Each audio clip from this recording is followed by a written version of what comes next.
Thank you, Ursula. Next is David Prowse.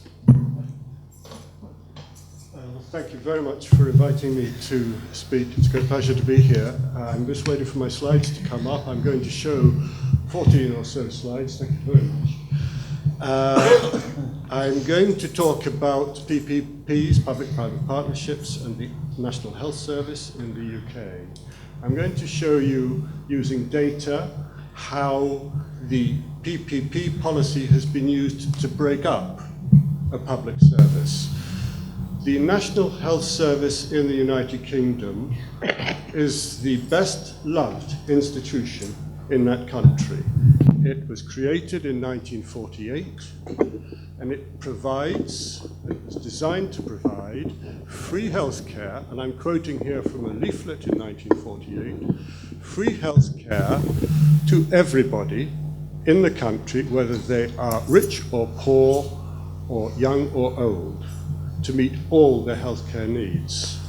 It's been provided for 64 years as a publicly financed, comprehensive service, publicly provided. And this was a challenge for business, because you have here a system for which there is no commercial opportunity. There's a huge funding pool behind it of now £100 billion, but there is little commercial opportunity to get into it. And PPPs were to provide that opportunity. The policy was designed by banks and finance capital in their interests, and it worked by, with the government, developing a system whereby instead of building new hospitals using public debt, you paid private banks to lend the money to hospitals in a scheme called the Private Finance Initiative, which is the UK's version of PPPs.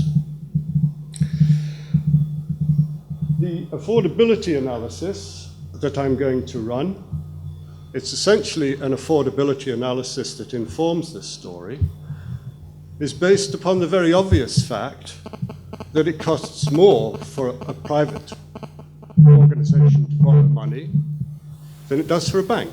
For a country. Sovereign debt, borrowing by a country, is always cheaper than borrowing by private corporations. And here's some data showing you just how much more expensive it was to use PPPs to raise money for building.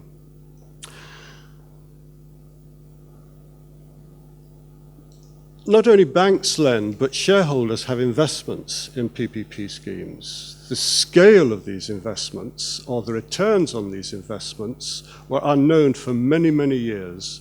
In fact, only in Scotland have the figures been disclosed so far. These deals remain secret in England. And you can see here from some data from a procedure known as refinancing, which is part of the financial model that PPPs involve, that a company called Octagon can put £3 million into a new hospital in 1998, and 4 years later, it can withdraw £133 million. This is extraordinary return on their capital. The reason it can do this is that PPP schemes are set up for 30 years. They're contracts for a private sector to run a privately financed hospital for 30 years. And by financial manipulation, some of the financial interests can buy out early, can get out early, and they can cash in their profits that were calculated over a 30-year period. They can cash them in the first 5 years.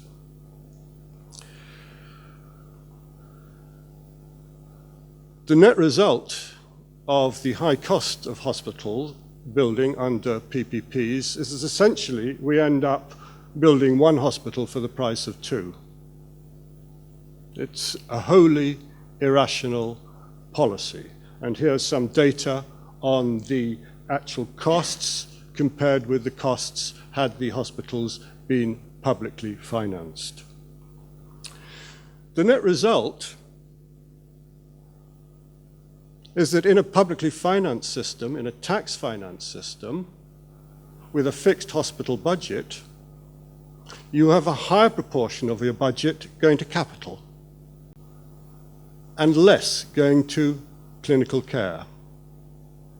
So about 6% of a budget originally went to capital. When PPPs came in, we have between 12 and 20% of a budget going to capital. And the result of that is this little figure in the right-hand corner. 30% fewer beds. You cut clinical care in order to pay the higher costs of capital. By 2001, the loss of beds in the NHS had become a scandal. So by 2005, a new policy was developed to increase beds. They bought them from the private sector. And this was said to be extra resources to make up for the shortfall that resulted from the contraction of PFI. But of course, all this was doing was transferring yet more of the budget from the public sector to the private sector. But the situation has become even more critical since austerity came in 2008. Now budgets are frozen and some are falling. We've had bed cuts, we've had staff cuts, we've lost tens of thousands of nurses and hospital beds and departments, and we've closed smaller hospitals. But this is no longer enough. We're now at a critical juncture, and we have between 60 and 70 hospitals that are in very serious financial difficulty, and had they been private sector organizations, could well have been declared bankrupt by now, but they remain NHS hospitals for the time being, but only for the time being. Because the proposed solutions to tackling this growing problem of deficits is to cut 40% of the accident and emergency units. In this case, I'm talking about South London here. An A&E unit, that's the way in which you admit to hospitals. That's where the patients come in through the front door for acute care. You take out an A&E unit, and it gives you the opportunity to get rid of something like 40% of a hospital's infrastructure and its buildings, and sell off for development purposes. This happens because you can't run pediatrics if you don't have an A&E. You can't have maternity if you don't have an A&E. So we are seeing now a huge reconfiguration of the hospital sector in London, and I could have gone to any other city to talk about this. This means that more care now will be provided through the private sector. So you can see gradually the steady increase of budgetary pressures, affordability pressures, that are driving services out into the commercial sector. I put a graph up here. I don't, it's more a picture than a graph, but I just wanted to give you a little idea about why the problem is increasing. We've got austerity, we've got more budget problems, but that issue, that difficulty is exaggerated by finance capital. These are, PPP deals are drawn up by banks. They're long-term investments. Every long-term investment has derivatives in it. You've heard about derivatives. You may not understand them. Who does? You've heard about the LIBOR rate. You may not understand it. Who does? They're in PPP deals. And essentially what they mean is that at huge cost, the banks devise schemes from which they draw fees that ensure that the public sector payment, these are years down here, these are payments, annual payments up the left-hand scale. Public sector payments are constantly increasing. Year by year, they're increasing. Budgets are going in the opposite direction. What do you expect will happen? Every PPP, I put in an extra P there, every PPP has interest rate swaps, and many have what are called inflation rate swaps. These are mysterious, expensive, bank-designed schemes, and they are all secret. You can't get inside them, you can't get the data, you can't work out what's happening. That was publicly financed scheme. 5 minutes? Yeah. That was a publicly financed scheme. Let me tell you briefly about a scheme that was developed where payments came through user charges, not through tax funding. This is the island of Skye off the coast of Scotland, west coast of Scotland. There's a lovely song about Skye called the Skye Boat Song. It's about going across the sea to Skye in a boat. That's no longer necessary. A PPP was used to build a bridge across to Skye in 1995. It was a bit expensive. These are the tolls on the bridge. They are the highest road tolls per mile anywhere in the world, or were. Those are pounds. You'll have to make your own conversion. It's past tense because it was so politically unpopular that the government had to buy it back in 2004. But just look what happened when they bought it back. The total capital cost was 42 million when it was built, of which the private sector put in 27 million. It was bought back 10 years later at a cost to the government of, funnily enough, 27 million. But those tolls had been collected for 10 years at that point at 4 million a year. You can't get out of these deals, and particularly with swaps and derivatives, if you try to get out early, you have to pay all the profits that the private sector was expected to get over the following 30 years. These tie you in to hugely expensive, impossible to extricate yourself from deals. We've heard from Ursula about tax avoidance. Well, that adds insult to injury here. The companies that are crippling the NHS with PPPs are themselves lodging their profits in tax havens, so they don't pay tax. Even the Treasury, the Chancellor of Exchequer, had a new Treasury building created using a PPP. This is our Treasury, our Chancellor. The company that did that is registered in a tax haven. It caused some embarrassment, but not a change in policy. And back to South London, where, again, the companies that are behind the closures of hospitals in that area are avoiding tax on very large profits derived from very low-risk investments. 2.5% tax paid on £14.62 million worth of profits. This is negligible.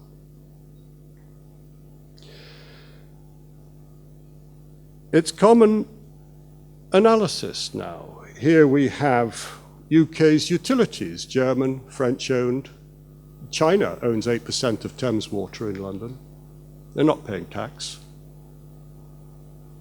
It's become a celebrated case in London and in the political class there.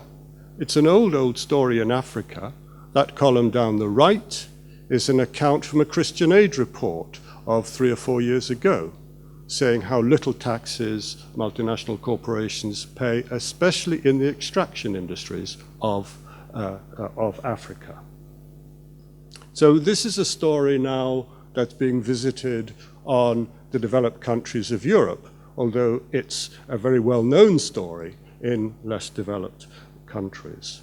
So I want to just conclude by making one or two points. We see that PPPs are associated in the UK with reduced services, with reduced tax payments, and with higher user charges.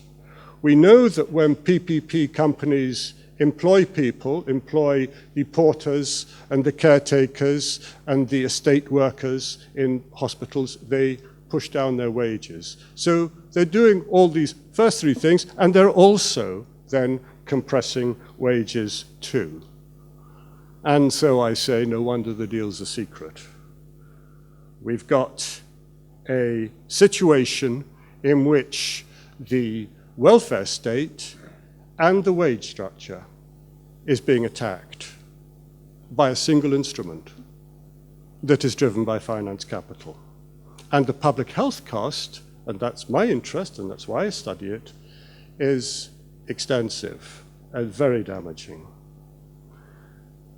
So they are secret, and now, and I think tactically this is a consideration, now even the IMF is saying they're too secret, because the IMF has a memorandum of understanding with Portugal in order, as part of the bailout, the Troika bailout. And part of that memorandum of understanding says you shall publish the details of your PPP deals, because Portugal happens to have more than most in Europe. So Portugal's sovereign debt crisis owe not a little to the fact that they're running a very large PPP policy. And the IMF has said, publish the deals. We have been saying for 15 years, publish the deals. Our Freedom of Information Act doesn't get the deals published. I think union pressure, tactically, should be directed at revealing or pressing for the publication of contracts, because the facts and figures are shocking, and they will not withstand public scrutiny. They will not withstand the proper public examination. So that is my concluding point. Tactically, that's a good line, I think, to take. Thank you very much.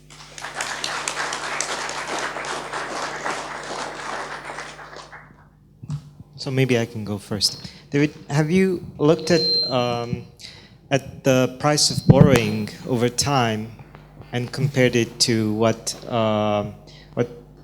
public-private partnerships costed the public hand, and compare those two things? So you had basically there that they usually cost twice as much. What would be the price of borrowing over time? Yeah, that's the question basically.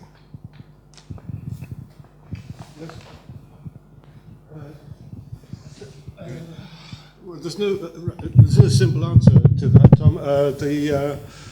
The issue is these loans are, investments are financed by debt, by borrowing. No bank takes out the debt for 30 years. They continually, what's called refinance, they reborrow maybe every six months.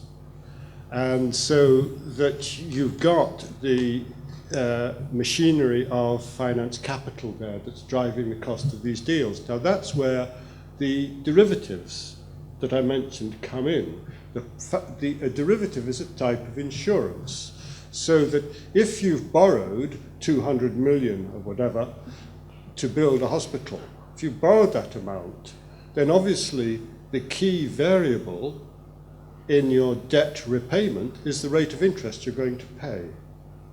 And if rates of interest fluctuate, then you're in a very bad situation, because you don't know whether your income is going to be enough to pay for the debt. So what these companies do when we're talking about capital investment, PPPs, is take out derivatives known as interest rate swaps. And what they do is, at a very considerable cost, they give you a flat interest rate over the 30-year concession. And somebody else takes the risk, another bank actually, but they're paid a great deal to do that. So that the dynamics of the interest rate movement over the length of a PPP contract are quite complicated. If you ask me another question, though, and say, how does private financing compare at this point in time with government, the sovereign debt, then governments have never been able to borrow as cheaply as they can at the moment. And that will be one of the reasons, as Pippa pointed out, for the decline in PPPs over the last few years, because government borrowing has been so cheap. I haven't got data with me on that, but I can certainly get it for you if you are interested.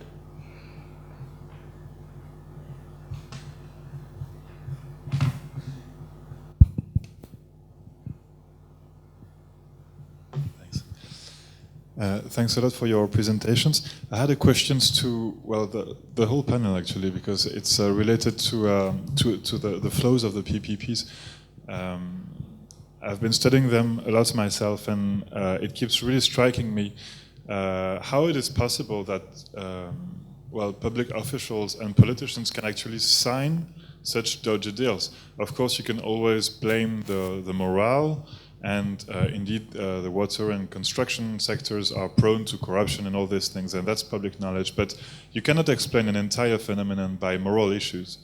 And so I wanted to know your advice, but your opinion basically on what could be strategic items to campaign on to counter this, be it a reform of the accounting plans so that you have to disclose the total debt and not only the annual debt, for instance, so that you make appear the total cost of the project in.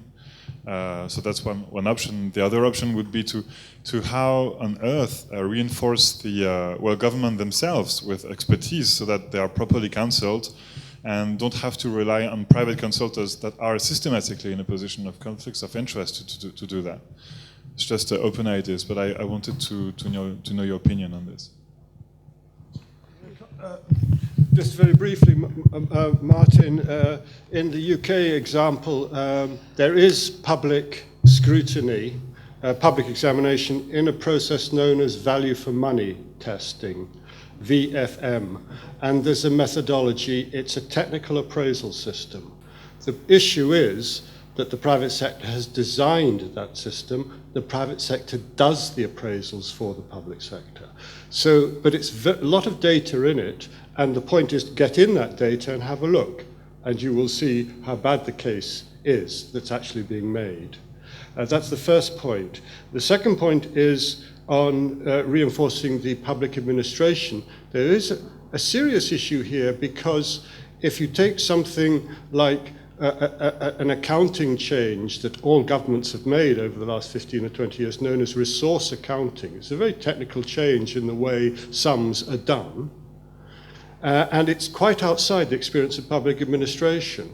In Wales, which is my country, whenever anybody in the public sector worked out what resource accounting was all about, they got recruited by the private sector. And so you never actually build up the technical know-how, and it is a problem that we haven't solved.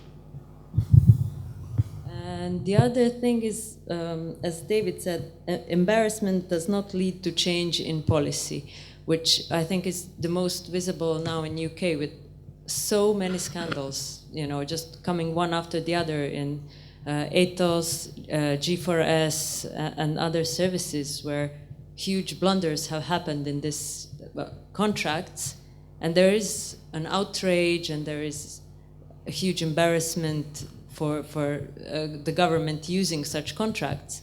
But out of it, there are resistance to it, but it doesn't amount to something significant enough to have the change in policy happening.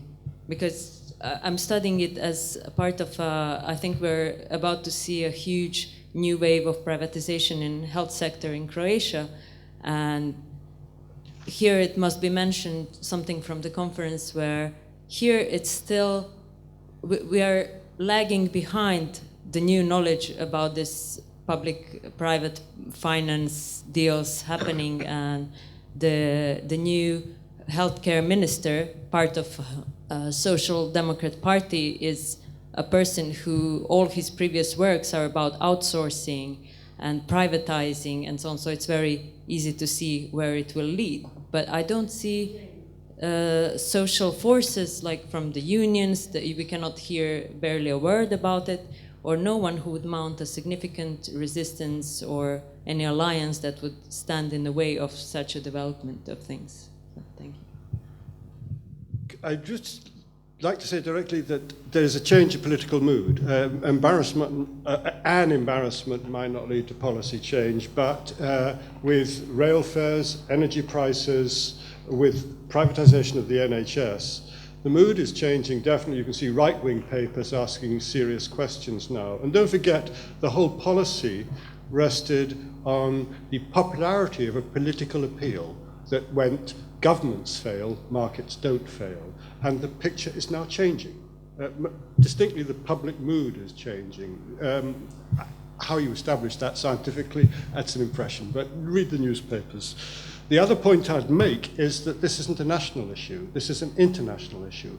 PPPs are about international resource flows. They're internationally owned. And if you're interested in healthcare, look at the privatizations in Latin America in the 1990s. They were sponsored by the US government, and their aim, direct and explicit aim, was to allow the American health insurance industry into the publicly funded healthcare pools of Latin America. The reason American health insurance industry was nearly bankrupt in the mid-1990s. It was having serious problems, and they needed to, because of the need to expand their profits, that had dried up. So a classic Marxist analysis, in fact, that they had actually to expand markets and appropriate other healthcare systems for their own survival. Now, I don't think you can run that analysis always and everywhere so far as healthcare is concerned, but it is an international resource flow question, and you do have, I think, to be looking at what lobbyists and governments are doing and supranational bodies are doing about supporting these policies. Thank you. Dale, I think that would probably be the last question.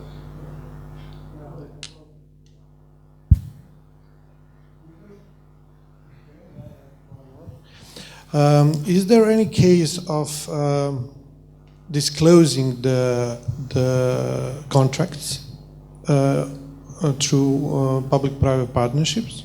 So is there any cases of public getting to know these informations? And to your knowledge.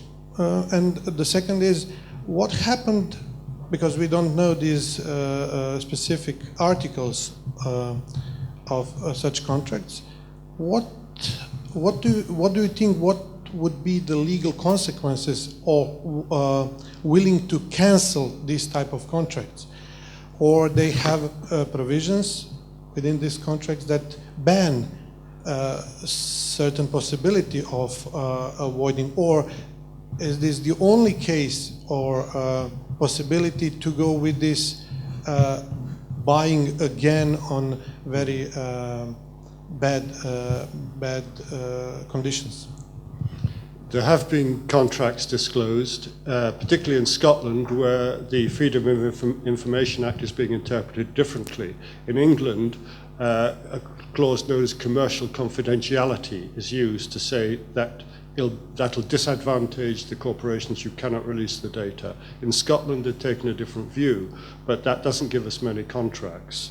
The general release of contracts there is quite a few out there, you can get them on the internet, but they've all got their financial model. This is the key thing. The financial model has been excluded from release.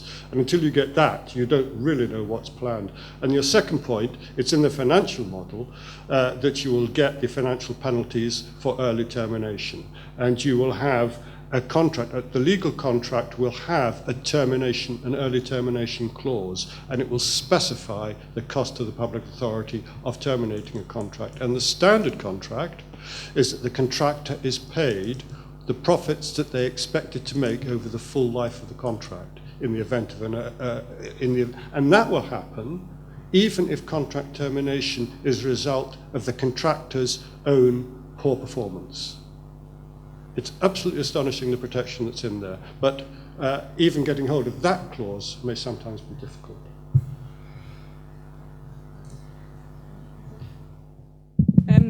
Yeah, there was also a case, I think at the beginning of this year in Berlin, where they managed to get the contract for the water, and that gave some very interesting findings that people hadn't been aware of before. And I think I'm right in saying that in Serbia, in the Horgoš-Požega motorway case, I believe that the contract was released, and that was kind of a demand of the political opposition who was questioning that project. And once the contract was released, it didn't take them that long to manage to get the project cancelled. So yeah, also in this region there have been those examples.